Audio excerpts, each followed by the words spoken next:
Welcome to TLN News. I'm your host, Chris Marshall. The NCAA Rules Committee reconvened last week ahead of their call this Friday with the Playing Rules Oversight Panel. There were only 3 minor tweaks to the rules that they previously proposed. If you're not familiar with the rules, it's possible that you're watching the wrong news. The first, after a huge backlash from the face-off community, the Moto grip is back. But you already know, Moto is the motto. The second change is in regards to the stick stringing, where the shooting strings measurement has to be up 3.5 inches, has now been moved to 4 inches. Be sure to check out Greg from East Coast Dies and his new video about stringing for the new rules. They don't seem to be budging on the double sidewall or the U or V, so if you string like that, you might be SOL. The last change that they made was in regards to the 30-second shot clock, which will be in the hands of the official. And it'll go from the 20-second belt timer used for failure to advance and then a 10-second hand count. So it'll be interesting to see how they're going to enforce that. For those of you out there that watch Hard Knocks, then you already know about former Penn State middie Chris 711 Hogan. Getting some pretty serious face time on the second episode. Actually getting the 711 moniker from none other than Reggie Bush. Why? Because he was always open. I think it's a great opportunity to show the kind of athletes that are out there playing lacrosse these days and to highlight some of the other lacrosse players who are playing in the NFL right now. Got to look at former Maryland and Notre Dame attackman Will Yateman playing offensive tackle for the Dolphins, starting running back for the Washington Redskins Evan Royster, and linebacker Mark Hurlich, who actually got a scholarship to play at Johns Hopkins but opted to play football at BC. And none other than the hoodie himself, Bill Belichick, who was the captain at Wesleyan in 1975.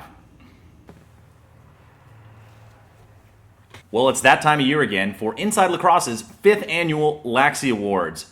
Rather than go through all of the qualified nominations, I'm going to tell you who I think should win. For Player of the Year, you have John Grant Jr. from every team that won anything.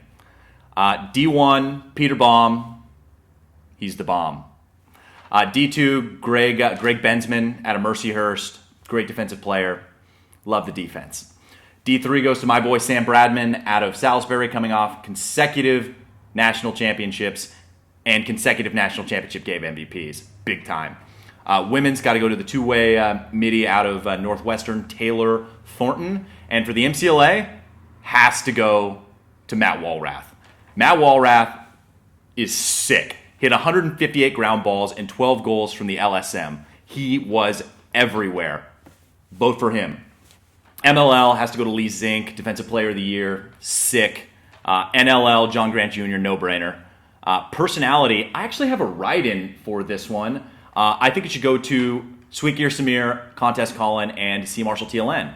So be sure to tweet at Inside Lacrosse, send them letters, send them emails, let them know what you really think, and a little shout out to Pat Stanzik for the appearance he made on that other sports network. Team has to go to Loyola, dominated this year 18-1 to the Natty Ship. High school team, I've got another write-in. Where's the West Coast love inside lacrosse? Got La Costa Canyon finishing 22-1, number 13 in the national poll. Pretty sick. Coach Alex Smith, MCLA love, CSU going to the national championship this year. Upset has to go to the Iroquois over the U19 USA team, if for no other reason than that unbelievable hidden ball trick that they pulled. Individual game, Bradman, 7 points in the national championship game. Clutch performer and breakthrough player both go to Eric Lusby as far as I'm concerned. Nobody was more clutch in the playoffs than Lusby, and he was coming off a torn ACL from last season, so seriously clutch, breakthrough performer Eric Lusby out of Loyola. Uniform has to go to the DU alternate uniform. Super sick. Rockies across the jersey, Rockies across the cleats. Warrior did it dirty. And highlight of the year, again to DU, Mark Matthews. One-armed, across the body catch, turns, rips it top shelf for a huge goal in the Final Four against Loyola. So take some time, check out the Laxies on Inside Lacrosse, make your vote count. In TLN office news, I beat Samir in College Lacrosse 2012, 11-10. Samir is also on Twitter now. Welcome to the internet. Follow him at schaudhry24. And if you follow him, you better follow me at CMarshallTLN. Congratulations to our Twitter follower of the week at SD Navy Gold. Give them a follow. If you're in the San Diego area, go check out their Pickup Lacrosse. They're a bunch of sailors and Marines, so thank you for your service. And in music news, that Taylor Swift song is still stuck in my head. And now for the final rundown. Congratulations to LXM Pro John Christmas and Chapman women's coach Brian Eisenberg on the birth of their baby boys. And happy birthday to Trey Lanthier, voice of ASU Lacrosse, as well as Chaptown Lax alums Hank Vardukas, Gray, Grubin, Chris Small, and Blake Whitcomb, as well as current Naval Academy leadership teacher Frank Nick Zalem. And now for the TLN video of the week.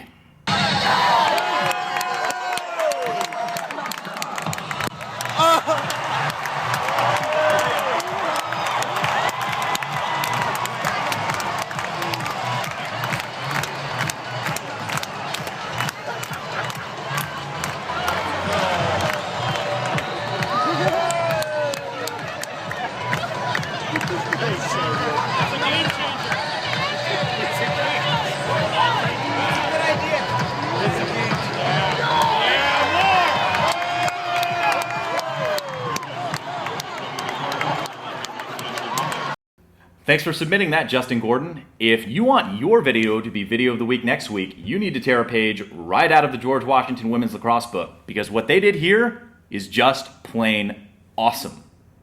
Thanks for watching TLN News. As always, I'm Chris Marshall, and stay classy, Lax World.